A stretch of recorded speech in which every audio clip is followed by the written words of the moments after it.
Bon dia, tingueu tots i totes els que heu vingut en aquesta segona diada de les segones jornades d'energies renovables i sobirania. La primera edició, com sabeu, la vam fer l'any passat a Girona, aquesta és la segona i esperem que n'hi hagin en els propers anys algunes més, perquè ens queden temes per tractar encara. Després de la intensa sessió d'ahir, d'aquestes jornades, dedicat per una banda a l'ús eficient dels recursos, on la ponència de Harry Lehman va centrar el problema i ens va explicar què és el que estan fent en aquell país germànic, perquè tingueu en compte que a Alemanya, ja l'any 2013, van publicar un informe que es deia Consum de recursos d'Alemanya, indicadors i definicions, i que des de l'any 2016 es publica un informe sobre l'ús eficient dels recursos. El darrer publicat l'any passat, el 2022, estan en anglès a la web de la UBA, que la UBA és l'Agència Federal de Medi Ambient d'aquell país. Fins i tot, l'any 2020 es va publicar un estudi científic que es diu RESCUE, que és Resource Efficient Pathways Towards Greenhouse Gas Neutrality, on s'estudien 6 escenaris d'utilitzar de forma eficient els recursos en el camí cap a la descarbonització, que en diuen, que més aviat s'hauria de dir desfossilització. A banda, l'Agència Alemana de Medi Ambient organitza des de ja fa alguns anys una conferència anual dedicada a aquesta temàtica de l'ús eficient dels recursos, perquè no l'hem d'oblidar que va estretament vinculada al tema de la transició energètica i de la generació, perquè totes les tecnologies que fem servir utilitzen materials. No tenim tecnologies sense l'ús de materials i és important i crucial per a la nostra civilització millorar l'eficiència amb què s'utilitzen. La segona ponència d'ahir al dematí, la va fer en Joan Vila,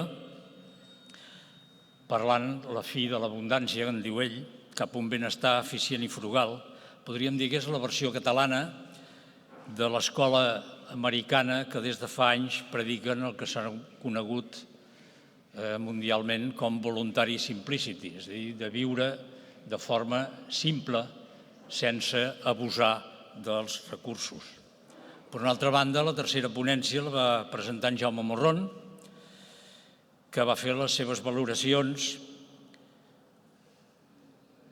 de l'estat de les energies renovables a Catalunya, que com vam poder constatar, doncs, ens falta fer molta feina, I des d'escoltar els anàlisis d'en Jaume i de les seves valoracions, crec que ens hauríem de refermar en el compromís de l'absoluta necessitat de materialitzar urgentment la transició energètica.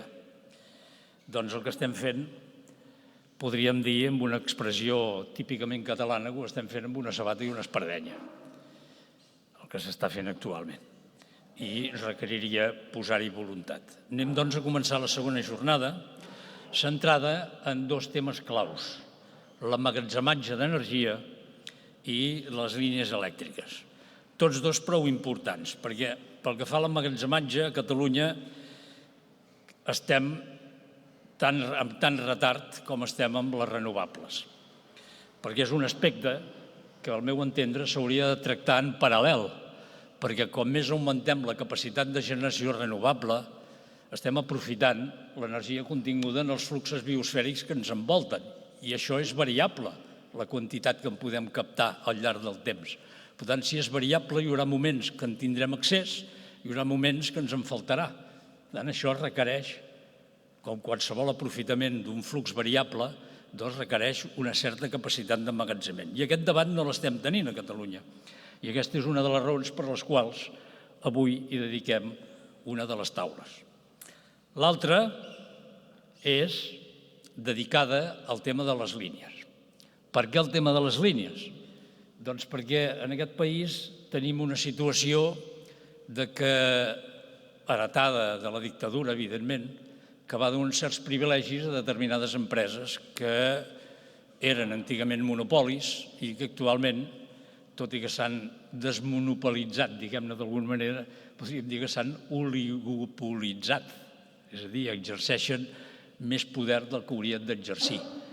I no han fet la feina que haurien d'haver fet, que és a dir, actualitzar les potències dels nusos, les potències de les línies, especialment les de distribució, que és on posen moltes pegues a l'hora de connectar. També hi ha un altre tema, i és que les línies, si no s'actualitzen, en determinades situacions de molta producció renovable, resulta que se saturen. I que se saturen és el mateix que quan una autopista s'omple de cotxes els caps de setmana que es queden els cotxes parats.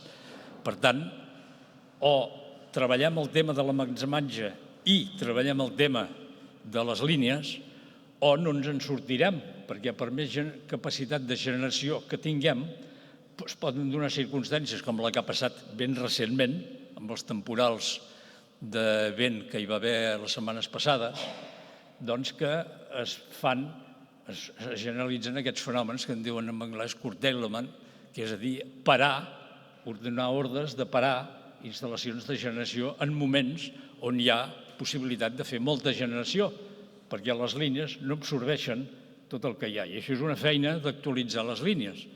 Per tant, aquests són dos temes, són dues assignatures que tenim pendents a Catalunya i per això vam decidir tractar-les en aquestes segones jornades.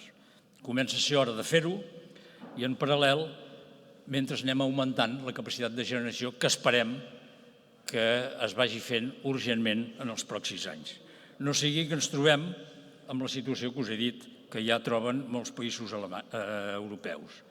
També, citant el cas d'Alemanya, fa temps que l'organització a la qual pertanyo jo i que en soc un dels vicepresidents a nivell europeu, que és Eurosolar, la missió de la qual, quan es va fundar als anys 80 pel Hermann Scher, el malaurat Hermann Scher, el seu objectiu és substituir tota la generació feta amb combustibles fòssils i nuclears per generació renovable. I això ho estem predicant i pregonant des dels anys 80. I s'han fet estudis a nivell europeu, en Harry Liman ha participat en molts d'ells, que ha demostrat la viabilitat des del punt de vista tècnic de fer el 100% renovable. Per cert, enguany, d'aquí 2 setmanes, s'organitza la 17a conferència que en diuen IRES, amb les seves sigles en anglès, que és International Renewable Energy Storage and Systems Conference, que tindrà lloc a Aachen els dies 28 i 29 i 30. És la 17a edició. A Alemanya fa 17 anys que discuteixen sobre emmagatzematge. I no només emmagatzematge elèctric, sinó emmagatzematge tèrmic, emmagatzematge fins i tot adiabàtic, emmagatzematge de totes les mones possibles, mecànic. És a dir, quan tinguem una societat plenament renovable, 100% renovable, augmentarà molt la necessitat d'emmagatzemar energia de diverses formes, no només elèctrica. Hi ha la tèrmica, un cas clàssic són els captors solars tèrmics, que clar, el sol el fa de dia i a l'estiu i en tenim molt, quan el que necessitem calor és a l'hivern, que és quan fa menys sol i en tenim menys hores. Per tant, hi ha un cert emmagatzematge, per això utilitza els sistemes tèrmics un dipòsit d'emmagatzematge d'aigua calenta. Doncs això passa amb tots els aprofitaments de l'energia dels fluxos variables. Per això avui tractem aquests 2 temes i esperem que en aquesta edició aquestes temàtiques surtin a la llum i les puguem copsar i veure la importància per fer pressió a qui n'hem de fer perquè estiguin considerades com el que cal. Per acabar aquesta introducció, només manifestar que en les properes edicions tractarem el tema de les energies renovables en el món agrícola i ramader i també tractarem en un futur el tema de la formació, però la formació no tant en l'aspecte tècnic, que aquest es va considerant a les universitats i als centres especialistes, sinó a la formació social. I per això vull acabar citant un projecte sobre el tema de la formació vivencial sobre sostenibilitat energètica que s'està preparant en el nostre país i que segurament es durà a terme properament al mes de febrer i possiblement la primera edició es faci a Vic, en el marc de la Fira de la construcció sostenible i de la generació renovable. Serà en format de tallers i basant-nos en la metodologia científica que ha desenvolupat la Montse Llobet, que és de Citizens Q, d'indicadors de qualitat de vida, per intentar anar convencent a la societat de la necessitat de caminar tots junts cap a la generació renovable i l'ús de les energies renovables.